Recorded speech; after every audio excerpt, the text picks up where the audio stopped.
We're constantly hearing in the news the impact that Donald Trump is having on supply chains around the world. But what about his impact on ESG? Not a topic that I know a great deal about, but our guest this week knows plenty about it. Coming right up.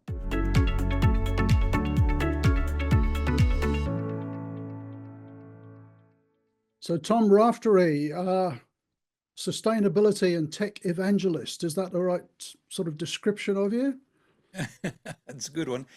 Yeah. Um, I really don't know how to describe myself in a short kind of title like that. Yeah. I've been working at the intersection of technology and sustainability since the mid 2000s, since 2005, 2006, and been working in supply chain for quite some time as well. I mean, my first job in supply chain was in 2002 when I worked in a company developing uh, reverse logistics software, and it was a software as a service company. So Mm. you can see a Yeah. lot of the themes around the places where I work. It's kind of cutting edge. I mean, who was delivering software as a service back in 2002?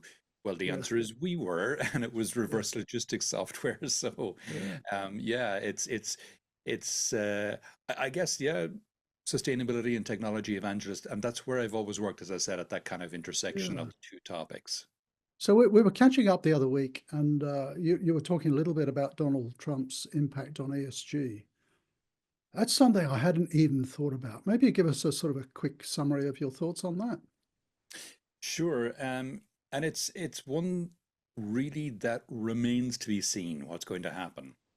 There's a lot of push from the people who have funded Donald Trump to do away with a lot of the regulations that were put in place.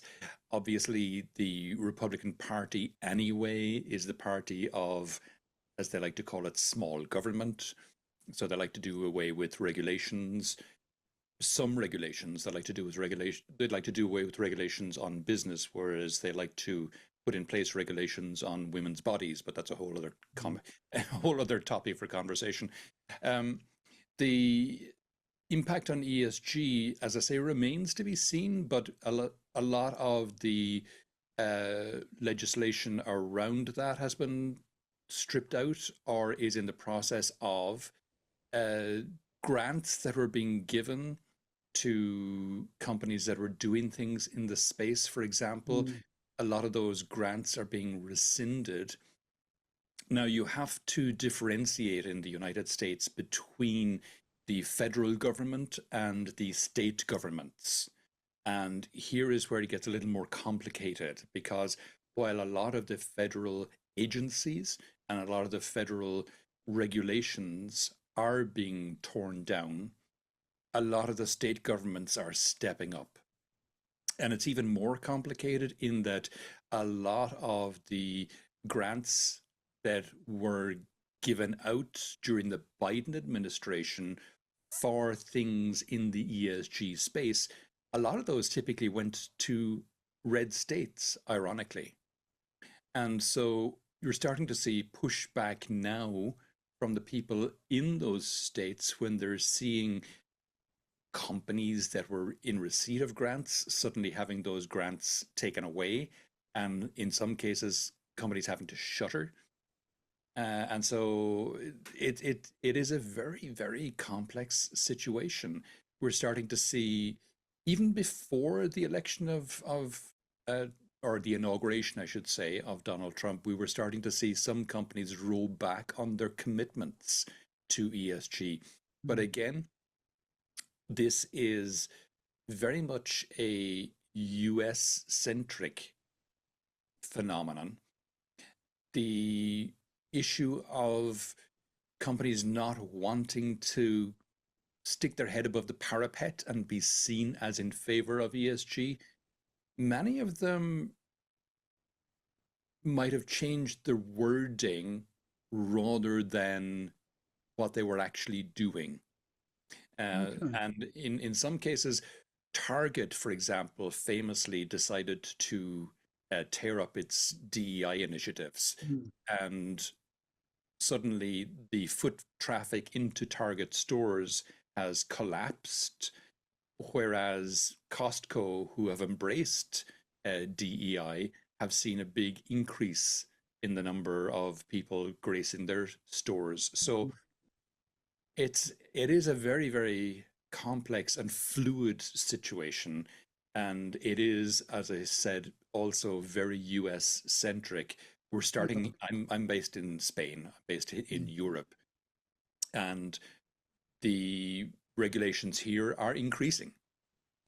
We're seeing So the yeah, enactment of the EUDR legislation, the CS and mm, those kind of things, which are requiring more reporting of companies. And so, and I think this is a good thing. Some people may be anti-regulation, but to mm, my mind, regulation is a good thing because it's what keeps us safe and it's what makes the world a better place. It can be a lot of red tape for companies to have to go through, but on the other hand, it makes, as I said, the world a better place.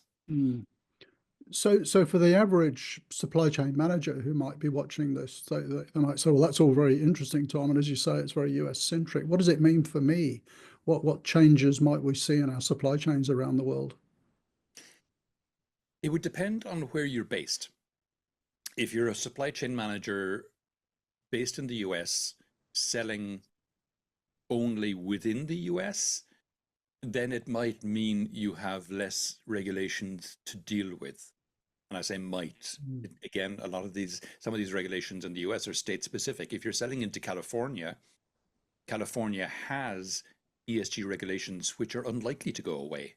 mm, And if you are based in the US and you're not selling into California, you're not a very big company.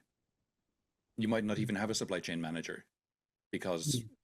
California is, one of the largest states in the US in terms of its Sure. economy. Um, so if you're based anywhere else and selling into the EU, you will have to comply with the EU legislation anyway. Mm, So yeah, the impact on you is minimal, I would say, because yeah, if you're going to have to report all this information to the EU, you might as well, you're going to have that information available anyway. So you're going to yeah. have digital processes in place to capture that information Mm, and then processes in place to report it. And so if you're doing that for one jurisdiction like the EU, mm, there's no extra burden yeah. typically to reporting it into others. So why wouldn't you? So this is going to be an interesting one to watch, isn't it? Everybody's sort of focused on the tariffs, but I think this one's sort of certainly for me slipped under the radar and Yeah, something to watch out as it comes up. Yeah, yeah, absolutely. yeah. Absolutely. And I suspect the amount of regulation in this space is only going to increase. Mm, Sure, under the Trump administration, it might decrease slightly in the US, but that's a blip. mm. And in time, that will correct and the Yeah. regulation in that space will increase again. I mean, this is a topic we could go on for hours talking about, but I know you run a couple of podcasts, and one in particular is very relevant to this. Maybe you could tell us about those podcasts, and we'll put the links down below. Oh, thank you. Sure. So I run, as you say, two podcasts. One is called Climate Confident.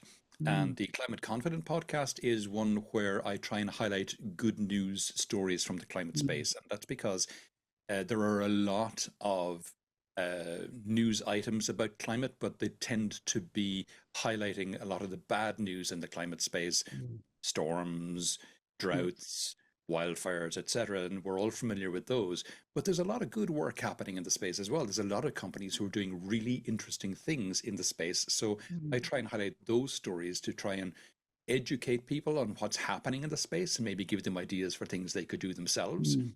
Great. But also kind of selfishly to ensure I'm hearing at least one good news story in the climate space every week so that I'm not kind of curled up in Yeah. a fetal position on the floor crying my eyes out. Yeah. Because when you hear so much bad news all the time, it can be depressing. So that's one. But the more relevant one to this conversation, I think, is the second podcast that I run. Both are weekly podcasts. The climate one goes out every Wednesday. Episode 217 went live this morning. Uh, Mm, then the second podcast, the more relevant one to this conversation, is called Sustainable Supply Chain. And this is a podcast I started back in 2019. At the mm, time, I was a global VP in the supply chain organization of SAP. And in this, I highlight successful sustainability stories in the supply chain space. And that's been going, as I say, since 2019. It's going really well. I like to go around trends in the space, thought leadership in the space, and best practices in the space. And so a lot of the people I have on are solution providers for people who, for supply chain managers who are looking for ways to measure or report or find what's happening in the sustainability space for supply chains. So it goes out every Monday at 7 a.m. CET. A new episode drops, and it's both audio. Both of those podcasts are both audio and video, so they're available on YouTube and they're available on all your normal podcast channels. We'll put those links down below, folks, so do have a look for those, and we'll have lots more stuff on the topic to look at. But for now, Tom Raftery, Tech and Sustainability Evangelist, thank you for joining us, and we'll talk again soon. Phenomenal. Thanks, Rob. Thanks, everyone, for listening.